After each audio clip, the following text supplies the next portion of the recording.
സ്നേഹം, ദിവ്യസ്നേഹം, സ്നേഹം, ദിവ്യസ്നേഹം. ഒരു വ്യക്തി തൻ്റെ ജീവിതത്തിൽ ദൈവത്താൽ ഉപയോഗിക്കപ്പെടണമെന്നുണ്ടെങ്കിൽ, ഒരു വ്യക്തി തൻ്റെ ജീവിതത്തിലെ താലന്തുകളെ, വരങ്ങളെ തിരിച്ചറിഞ്ഞുകൊണ്ട് അവ ദൈവത്തിൻ്റെ നാമത്തിനു വേണ്ടി ഉപയോഗിക്കണം എന്നുണ്ടെങ്കിൽ ഒരു കാര്യം ചെയ്യണം. എന്താണെന്നറിയാമോ?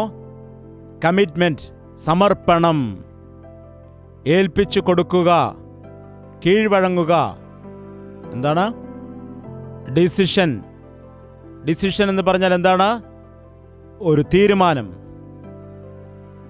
ഞാൻ യേശു ക്രിസ്തുവിനെ വിശ്വസിക്കുന്നു എന്നുള്ളതായ ഒരു തീരുമാനം ഈ സന്ദേശം കേൾക്കുന്ന ആളുകൾ ഒരു ഉറച്ച തീരുമാനം എടുക്കണമെന്ന്, ഒരു നല്ല തീരുമാനം നിങ്ങൾ എടുക്കണമെന്ന്, ഒരു നല്ല ഡിസിഷൻ എടുക്കണമെന്ന് കർത്താവ് ആഗ്രഹിക്കുന്നു. Are you ready?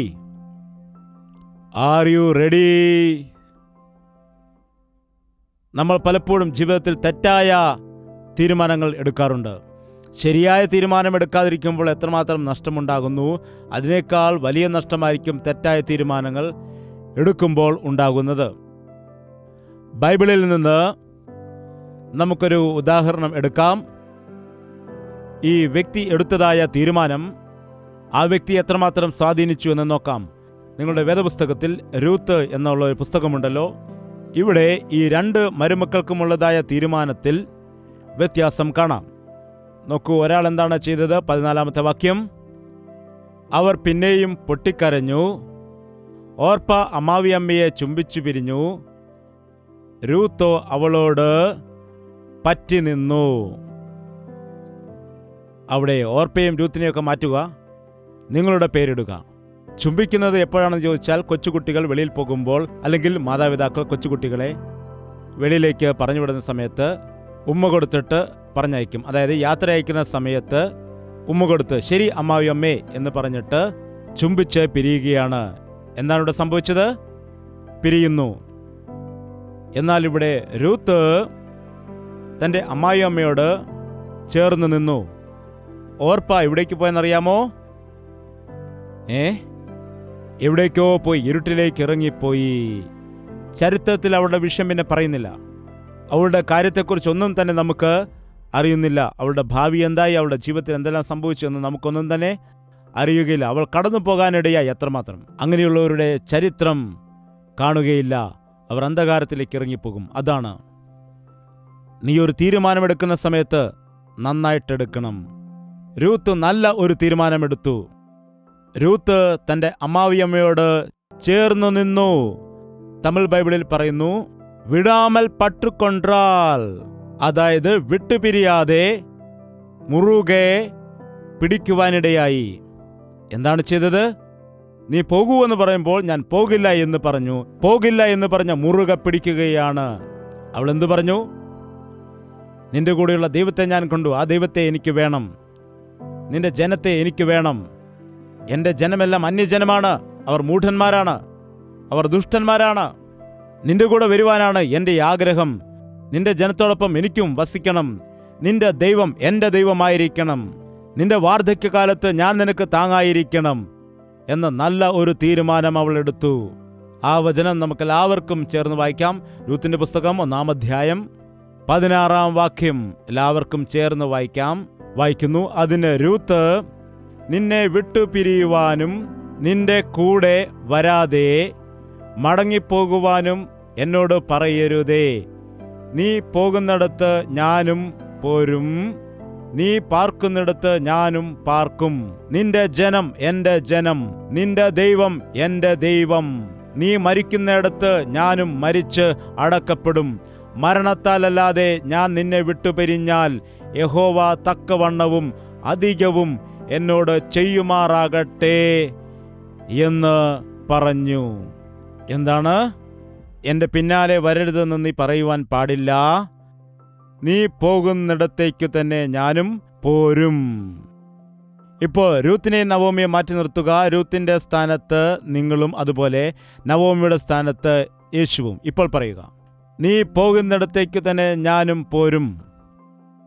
അതായത് യേശുക്രിസ്തു പോകുന്നിടത്തേക്ക് തന്നെ നമ്മളും പോകണം. യേശു സിനിമാ ഹാളിൽ പോകുമോ? യേശുക്രിസ്തു അയൽക്കാരുമായിട്ട് കലഹിക്കാൻ പോകുമോ? അനാവശ്യമായ കാര്യങ്ങൾ ചെയ്യുമോ? ദുഷ്ടത പ്രവർത്തിക്കുമോ? പിശാചിന്റെ പ്രവൃത്തികൾ നടക്കുന്ന സ്ഥലത്ത് പോകുമോ? നീ പോകുന്നിടത്തേക്ക് തന്നെ ഞാനും പോരും. നിങ്ങളുടെ ജീവിതത്തിൽ നിങ്ങൾ എവിടേക്ക് പോകുവാൻ ആലോചിച്ചാലും അത് കർത്താവിൻ്റെ ഹിതമാണെങ്കിൽ മാത്രമേ പോകാവൂ. കർത്താവിൻ്റെ ഹിതമാണെങ്കിൽ മാത്രമേ കടന്നു പോകാവുള്ളൂ. അപ്പോൾ ആ പോകുന്ന പോക്ക് നിനക്ക് അനുഗ്രഹമായി തീരും. നീ ചെല്ലുന്ന ഇടത്ത് തന്നെ നീ ഒരു അനുഗ്രഹമായി മാറും. അതുമൂലം നിന്റെ ജീവിതത്തിൽ ഒരു നന്മയും ഉണ്ടാകാനിടയാകും.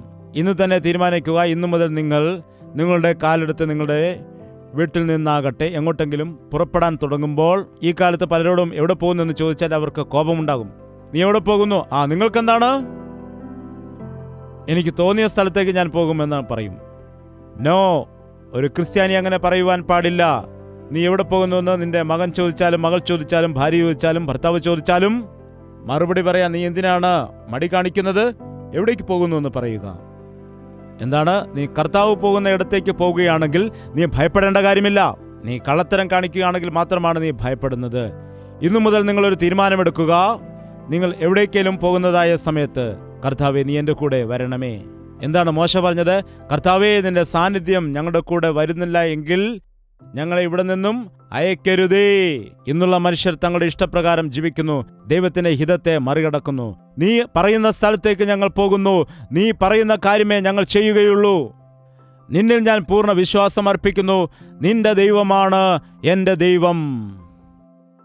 നോക്കുക, ഈ കാലത്ത് യേശുക്രിസ്തുവിനെ കൂടാതെ വേറെ ഏതെങ്കിലും ദൈവം നിങ്ങളുടെ ജീവിതത്തിലുണ്ടോ? സെൽഫോൺ ഇപ്പോൾ ഒരു ദൈവമാണ്, അറിയാമോ? നിങ്ങളുടെ സെൽഫോണ് ഒരു ദൈവമാണ്. രാത്രി കിടക്കാൻ പോകുന്നതിന് മുമ്പും രാവിലെ എഴുന്നേൽക്കുമ്പോഴും ആരെയാണ് നോക്കുന്നത്? ആരെയാണ് ദർശിക്കുന്നത്? രാവിലെ എഴുന്നേറ്റ ഉടൻ തന്നെ SMS എന്തെങ്കിലും വന്നിട്ടുണ്ടോ? വാട്സപ്പ് മെസ്സേജ് വന്നിട്ടുണ്ടോ? ആരാണ്? രാത്രിയിലെ ഉറങ്ങാൻ പോകുന്നതിന് മുമ്പേ ആരൊക്കെയാണ് മെസ്സേജ് അയച്ചിരിക്കുന്നത്? നോക്കട്ടെ.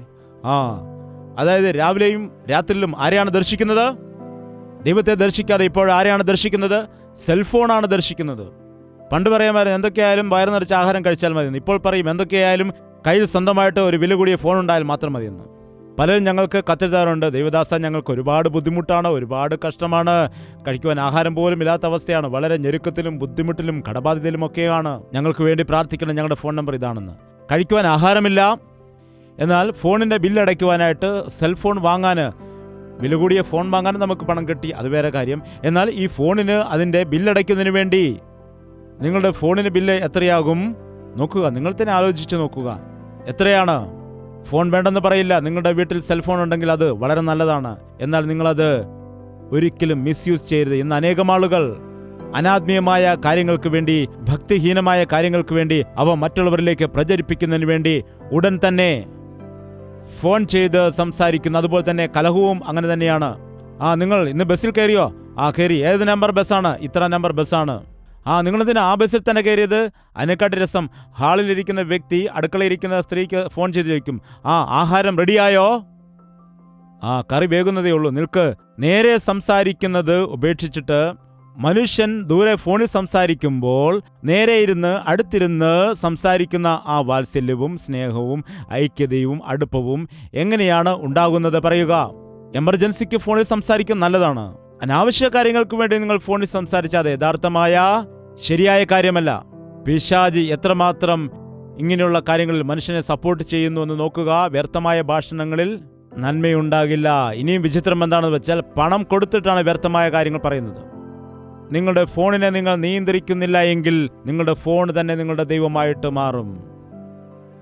നിങ്ങളുടെ TV നിങ്ങളുടെ ദൈവമാകും. നിങ്ങളുടെ ഇന്റർനെറ്റ് എന്തൊരു നെറ്റാണ്? എന്താണ് നെറ്റ് എന്ന് പറഞ്ഞാൽ? നെറ്റ് അത് വലയാണ്. വല. പാപം ചെയ്യുന്ന വ്യക്തി നെറ്റിനരികിൽ ഇരിക്കുമ്പോൾ ആ നെറ്റിലേക്ക് വീണു പോകുവാൻ, അഗാധത്തിലേക്ക് കുരുങ്ങിപ്പോകുവാനിടയാകും. അശുദ്ധിയുള്ള ദൃശ്യങ്ങൾ, അശുദ്ധിയായ സംഭാഷണങ്ങൾ, അങ്ങനെ ഒന്നിനു പുറകെ ഒന്നൊന്നായിട്ട് പാതാളത്തിലേക്ക് വീണു പോകുവാനിടയാകും. Be careful. നിങ്ങളിൽ എത്ര ആളുകളുണ്ട് ഇന്റർനെറ്റ് ഓപ്പറേറ്റ് ചെയ്യുന്ന ആളുകൾ? നിങ്ങൾ ശ്രദ്ധിക്കണം. നിങ്ങളൊന്നും പാപികളല്ല. ദൈവത്തിന് സ്തോത്രം. ഞാനൊരു വാണിംഗ് മാത്രമാണ് തരുന്നത്. ഒരിക്കലും നിങ്ങൾ ഇന്റർനെറ്റ് മിസ്യൂസ് ചെയ്യരുത്. നമ്മൾ കെയർഫുൾ ആയിരിക്കണം. നമ്മുടെ ഇന്റർനെറ്റ് കാരണം നാം ഒരിക്കലും നരകത്തിലേക്ക് പോകുവാൻ പാടില്ല. നിന്റെ ദൈവം എൻ്റെ ദൈവമായിരിക്കും. ദൈവമെന്ന് പറയുമ്പോൾ ഹൃദയത്തിൽ പ്രഥമ സ്ഥാനം കൊടുക്കുന്നത് ദൈവത്തിനാണ്. പരിപൂർണമായിട്ട് മറ്റെല്ലാത്തിനേക്കാളും ഒന്നാം സ്ഥാനം നീ ദൈവത്തിന് കൊടുക്കുകയാണെങ്കിൽ നിന്റെ ജീവിതം അനുഗ്രഹിക്കപ്പെടും. ദൈവത്തെക്കാൾ അധികമായി നീ മറ്റേ എന്തിനെയെങ്കിലും സ്നേഹിക്കുകയാണെങ്കിൽ അത് നിന്റെ വിഗ്രഹമാണ്. ദൈവത്തെക്കാൾ ഉപരി ആർക്കെങ്കിലും ഒരു സ്ഥാനം കൊടുക്കുകയാണെങ്കിൽ അത് നിന്റെ മറ്റൊരു ദൈവമായിട്ട് മാറുകയാണ്. നീ ദൈവത്തെ പൂർണ്ണ ഹൃദയത്തോടെ, പൂർണ്ണ ശക്തിയോടുകൂടി, പൂർണ്ണ മനസ്സോടുകൂടി സ്നേഹിക്കണമെന്ന് അവൻ ആഗ്രഹിക്കുന്നു. നിന്റെ ദൈവം എൻ്റെ ദൈവം. നീ പോകുന്നിടത്തേക്ക് ഞാനും പോകുവാനിടയാകും. നോക്കൂ എന്താണ് വായിക്കുന്നത്. അടുത്തതെന്താണ്? നിന്റെ ജനം എൻ്റെ ജനം. നിന്റെ ജനം തന്നെയാണ് എൻ്റെ ജനവും. യേശുക്രിസ്തു ഒരു തവണ പ്രസംഗിക്കുമ്പോൾ യേശുവിൻ്റെ അമ്മയും സഹോദരങ്ങളും വരുവാനിടയായി. അപ്പോൾ ആരോ പറഞ്ഞു, കർത്താവേ, അങ്ങയുടെ അമ്മയും സഹോദരങ്ങളും കടന്നു വന്നിരിക്കുന്നു എന്ന് പറഞ്ഞപ്പോൾ കർത്താവ് പറഞ്ഞു, എൻ്റെ പിതാവിൻ്റെ ഹിതം ചെയ്യുന്നവൻ ആരാണോ അതാകുന്നു എൻ്റെ അമ്മയും എൻ്റെ സഹോദരങ്ങളുമെന്ന്. കണ്ടില്ലേ? നമ്മൾ ദൈവത്തിൽ വിശ്വാസം അർപ്പിച്ചതിന് ശേഷം, കർത്താവിനെ സ്വന്തം രക്ഷിതാവായി സ്വീകരിച്ച ശേഷം നമ്മുടെ കൂട്ടായ്മയും നമ്മുടെ സഹവാസവും ആരോടൊപ്പം ആയിരിക്കണമെന്നറിയാമോ? ദൈവത്തിൻ്റെ മക്കളുമായിട്ട്. അനേകം ആളുകൾക്ക് ദൈവമക്കളുമായിട്ടുള്ള കൂട്ടായ്മ ഇല്ലാത്തത് കൊണ്ടാണ് അവർ വിശ്വാസത്തിൽ വീണു പോകുന്നത്. നിന്റെ ജനം എൻ്റെ ജനം, നിന്റെ ജനം എൻ്റെ ജനം. ഞാൻ നിമിത്തമായി ആർക്കെങ്കിലും അപ്പനെയോ അമ്മയെയോ സഹോദരനെയോ സഹോദരിയോ നഷ്ടപ്പെട്ടിട്ടുണ്ട് എങ്കിൽ ഈ ലോകത്തിലും സ്വർഗത്തിലും 100 ഇരട്ടി പ്രതിഫലം നിനക്ക് ലഭിക്കും. കർത്താവ് നിമിത്തം നിനക്കെന്തെങ്കിലും നഷ്ടം സംഭവിച്ചാൽ നീ ഭയപ്പെടേണ്ട. നിനക്ക് നഷ്ടപ്പെട്ടതിൻ്റെ 100 ഇരട്ടി അവൻ മടക്കി നൽകുവാൻ ഇടയാകും. ദൈവമക്കളുമായുള്ള കൂട്ടായ്മ വളരെ പ്രധാനമാണ്. ഒരു നല്ല ദൈവവിശ്വാസിയോടൊപ്പം, ദൈവത്തിൻ്റെ പൈതലിനോടൊപ്പം നീ കരം കോർത്ത് നീ പ്രാർത്ഥിക്കുകയാണ് എങ്കിൽ നിനക്ക് ആശ്വാസം ലഭിക്കും. നീ ഉണർവ് പ്രാപിക്കാനിടയാകും. രൂത്ത് ഒരു തീരുമാനമെടുത്തു. നവോമിയുടെ ദൈവം വലിയ ദൈവമാണ്. നവോമിയുടെ വിശ്വാസം വലിയതാണ്. നവോമിയുടെ ജനം വിശ്വാസികളാണ്. നവോമി ചെല്ലുന്ന ഇടം ദൈവത്താൽ അനുഗ്രഹിക്കപ്പെട്ട ഇടമാണ്. ശൽമോൻ രഹാബിൽ ബോവസിനെ ജനിപ്പിച്ചു. ബോവസ് രൂത്തിൽ ഓബേദിനെ ജനിപ്പിച്ചു. ഓബേദ് ഇശായിയെ ജനിപ്പിച്ചു. ഇശായി ദാവീദ് രാജാവിനെ ജനിപ്പിച്ചു. ദാവീദ് ഊരിയാവിൻ്റെ ഭാര്യയായിരുന്നവളിൽ ശലോമോനെ ജനിപ്പിച്ചു. ദാവീദിന്റെ വംശത്തിൽ നിന്നാണ് യേശുക്രിസ്തു ജനിച്ചത്. മോവാബ്യർ അങ്ങനെ യേശുക്രിസ്തുവിന്റെ വംശാവലിയിലേക്ക് വരാനിടയായി. അവളെടുത്തതായ തീരുമാനം അവളെ ഉന്നതത്തിൽ കൊണ്ടുപോയി. അവളുടെ വരണ്ടുണങ്ങിയതായ ജീവിതം, അവളുടെ ജീവിതത്തിൽ പച്ചപ്പില്ല, മുൻപോട്ട് പോകുവാൻ യാതൊരു ലക്ഷ്യവും ഇല്ലാത്തതായ സമയം, എൻ്റെ ജീവിതത്തിൽ ഒരു നന്മയും ഉണ്ടാകില്ല എന്ന് വിചാരിച്ച രൂത്തിന്റെ ജീവിതത്തിൽ നന്മയുണ്ടായി. ഒരുപക്ഷെ നിന്റെ ജീവിതത്തിൽ ഇപ്പോൾ തന്നെ നീ ദൈവത്തിൻ്റെ ഹിതത്തിന് വിരുദ്ധമായിട്ട് നിന്റെ ഇഷ്ടപ്രകാരം മുൻപോട്ട് ചുവടുകൾ വെച്ച് നിന്റെ ജീവിതത്തിലെ എന്തെങ്കിലും ഗതി നഷ്ടപ്പെട്ട അവസ്ഥയാകാം, അല്ലെങ്കിൽ എല്ലാം നഷ്ടപ്പെട്ടേക്കാം, അല്ലെങ്കിൽ ഈ ലോക സംബന്ധമായ ജോലിയും സൗകര്യങ്ങളും പണവും എല്ലാം ഉണ്ടാകാം, എന്നാൽ സമാധാനവും സന്തോഷം ഇല്ലാതിരിക്കാം. ഒരുപക്ഷെ നിന്റെ ജീവിതത്തിൽ സ്വസ്ഥത ഇല്ലാതിരിക്കാം, സമാധാനമില്ലാതിരിക്കാം.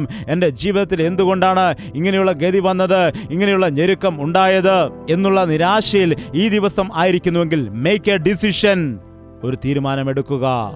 ഈ ദിവസം മുതൽ ഞാൻ യേശുക്രിസ്തുവിനെ അനുഗമിക്കും, അവൻ്റെ മക്കളുമായി കൂട്ടായ്മ ആചരിക്കും, അവനിൽ ഞാൻ വിശ്വസിച്ചുകൊണ്ട് അവൻ്റെ വഴിയിൽ കൂടി ഞാൻ നടക്കും, അവനില്ലാതെ മറ്റൊരു ദൈവവും എൻ്റെ ജീവിതത്തിൽ ഇനി കാണില്ല എന്ന തീരുമാനം എടുക്കുകയാണെങ്കിൽ നിന്റെ ജീവിതം അനുഗ്രഹിക്കപ്പെടും. കണ്ണുകളടച്ച് കർത്താവിനോട് പ്രാർത്ഥിക്കാം. കർത്താവേ, എനിക്ക് നീയാണ് വേണ്ടത്. കർത്താവേ, നിന്റെ സാന്നിധ്യം എനിക്ക് വേണമപ്പാ, നിന്റെ കൃപ എനിക്ക് വേണം. ഞാൻ നിന്നോടൊപ്പമായിരിക്കാൻ ആഗ്രഹിക്കുന്നു, ഞാൻ നിന്നിൽ വിശ്വസിക്കുന്നു, ഞാൻ നിന്നെ അനുഗമിക്കുന്നു. ഈ സമയം ഒരിക്കൽ കൂടി നമ്മുടെ ജീവിതത്തെ കർത്താവിൻ്റെ കരങ്ങളിലേക്ക് സമർപ്പിക്കാം. കർത്താവിന് വേണ്ടി കർത്താവിനോടൊപ്പം ജീവിക്കുമെന്ന് എൻ്റെ ഹൃദയാന്തരത്തിൽ ഞാനിപ്പോൾ ഒരു ഉറച്ച തീരുമാനമെടുക്കുകയാണ്. പരിശുദ്ധനായ സ്നേഹമുള്ള പിതാവേ, നിന്റെ മുറിവേറ്റതായ കരങ്ങളിലേക്ക് ഇവിടെ കൂടി വന്നിരിക്കുന്ന നിന്റെ സകല മക്കളെയും ഏൽപ്പിക്കുകയാണ്. നിന്റെ സന്നിധിയിൽ അവർ എടുത്തതായ തീരുമാനങ്ങൾ നീ കേട്ടിരിക്കുന്നുവല്ലോ. ഞാൻ യേശുവിനോടൊപ്പം ജീവിക്കുമെന്നും അവന്റെ സാക്ഷിയായിട്ട് ഞാൻ ജീവിക്കുമെന്നും അവന്റെ നാമമഹത്വത്തിന് വേണ്ടി ഞാൻ ജീവിക്കുമെന്നും അന്ത്യം വരെയും വിശ്വസ്തയോടെ ജീവിക്കുമെന്നും ഏതെല്ലാം വ്യക്തികളാണോ തീരുമാനങ്ങൾ എടുത്തിട്ടുള്ളത്, അങ്ങനെ ആശിക്കുന്നത്, അവരുടെ ജീവിതത്തിൽ പരിശുദ്ധാത്മാവിൻ്റെ വലിയ പ്രവർത്തികൾ നീ ചെയ്യുമാറാകണമേ. അവരുടെ ജീവിതത്തിൽ വലിയ മാറ്റങ്ങൾ ഉണ്ടാകുവാൻ നീ ഇടയാക്കുമാറാകണമേ എന്ന് പ്രാർത്ഥിക്കുന്നു.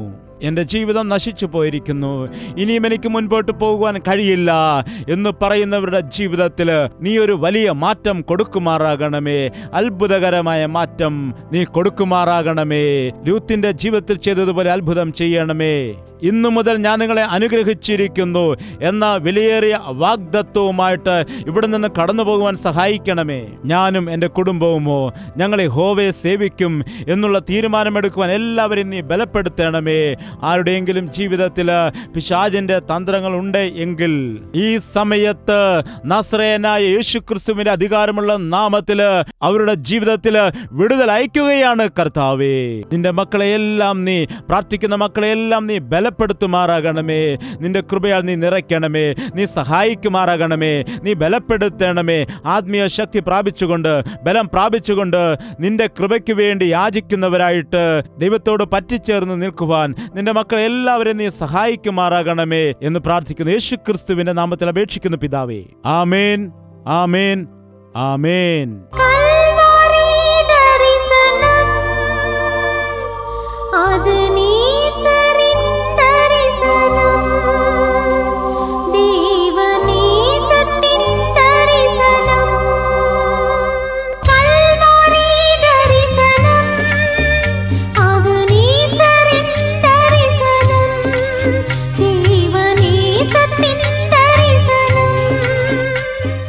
യേശുവേ യേശുവേ യേശുവേ യേശുവേ യേശുവേ യേശുവേ യേശുവേ നിന്നെ നിന്നെ എന്നും ഞാൻ സേവിക്കും, നീ മാത്രം രാജാവെന്നും. നിന്നെ നിന്നെ എന്നും ഞാൻ സേവിക്കും, നീ മാത്രം രാജാവെന്നും. യേശുവേ യേശുവേ യേശുവേ യേശുവേ യേശുവേ യേശുവേ യേശുവേ യേശുവേ യേശുവേ യേശുവേ യേശുവേ യേശുവേ യേശുവേ യേശുവേ